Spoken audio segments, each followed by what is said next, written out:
नमस्कार. राज्याचे मुख्यमंत्री तथा वित्तमंत्री आदरणीय देवेंद्रजी फडणवीस साहेब, उपमुख्यमंत्री एकनाथजी शिंदे साहेब, राज्यमंत्री जयस्वाल साहेब, बावनकुळे साहेब आणि या पत्रकार परिषदेला उपस्थित असलेले सर्वच पत्रकार बंधू भगिनींनो, सर्वांचं या पत्रकार परिषदेमध्ये स्वागत आहे. सुरुवातीलाच यंदाचा हा अर्थसंकल्प आदरणीय अजितदादांना समर्पित केल्याबद्दल मी पहिल्यांदा माननीय मुख्यमंत्र्यांना मी खूप खूप धन्यवाद देते. तसेच आदरणीय दादांचं उचित स्मारक उभारणं, त्यांच्या नावाने गतिमान नागरी सेवा पुरस्कार सुरू करण्याची जी घोषणा आपण केलेली आहे आणि माझ्या मते तीच खरी दादांना उचित श्रद्धांजली अर्पण केलेली आहे. आदरणीय मुख्यमंत्र्यांनी हा अर्थसंकल्प सर्व घटकांचा विचार करून अतिशय समर्पक विकसनशील महाराष्ट्रासाठी सादर केलेला आपण सगळ्यांनीच ऐकला आहेच. हा अर्थसंकल्प विकसित महाराष्ट्राच्या दिशेने वाटचाल करणारा, दृष्टीपूर्ण, सर्वसमावेशक आणि विजन डॉक्युमेंटरीचा प्रभावी अंमलबजावणी करणारा हा आहे. तसेच प्रादेशिक संतुलित विकासाला चालना देणारा, तसेच प्रगतिशील, शाश्वत, सर्वसमावेशक आणि सुशासन या 4 प्रमुख आधारस्तंभावरती राज्याचा विकास साधणारा आहे. आणि म्हणूनच मी आदरणीय मुख्यमंत्र्यांचं खूप खूप अभिनंदन करते.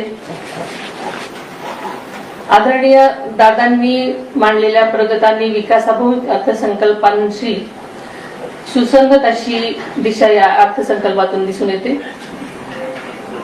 जवळजवळ दादा जायच्या आदल्या दिवशीपर्यंत 27 तारखेपर्यंत दादांची या अर्थसंकल्पाची तयारी सुरू होती आणि याच मुळे दादांच्या या विकास दृष्टीचा विचार करून महाराष्ट्राच्या प्रगतीचा वेग कायम ठेवण्याचा प्रयत्न या अर्थसंकल्पातून करण्यात आला. त्याबद्दल मी मुख्यमंत्री साहेबांचं मी खूप त्यांचे आभार मानते.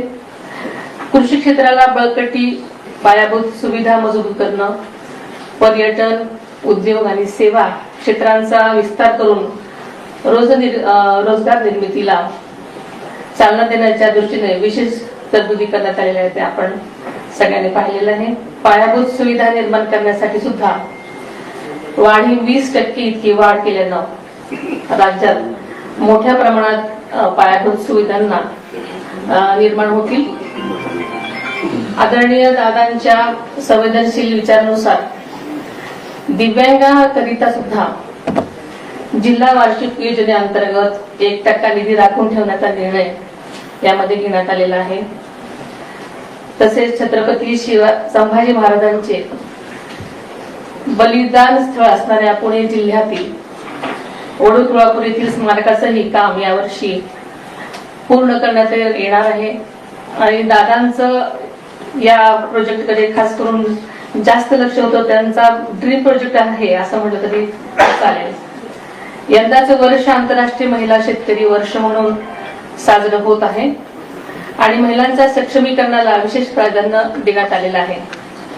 आपल्याला माहितीच आहे की लाडकी बहीण योजनेच्या भरीव तरतुदीसह राज्यात एकल महिलांच्या सुद्धा कल्याणासाठी सुयोग्य धोरण म्हणजे लखपती दीदीच्या उपक्रम माध्यमातून महिलांना स्वावलंबी आणि सक्षम बनण्याच्या दिशेने ठोस पावलं उचलण्यात येत आहेत. कृषी क्षेत्रामध्ये एआयचा वापर करण्याबाबतचं विजन डोळ्यासमोर ठेवून आदरणीय दादांनी याबाबत पुढाकार घेतलेला आपल्या सगळ्यांना सर्वश्रुत आहे.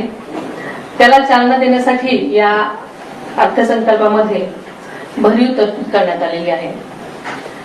तसेच मुंबई महानगरच्या धर्तीवर पुण्यासह नाशिक, नागपूर व छत्रपती संभाजीनगर येथे सुद्धा ग्रोथ हब निर्माण करण्यात येणार आहे.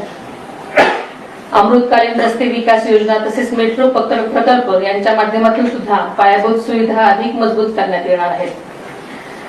हा अर्थसंकल्प राज्यातील शेतकरी, कष्टकरी महिला, तरुण आणि सर्वसामान्य नागरिकांच्या विकासाला चालना देणाऱ्या असून महाराष्ट्राच्या प्रगतीला नवी दिशा आणि वेग देणारा ठरेल असा मला विश्वास आहे.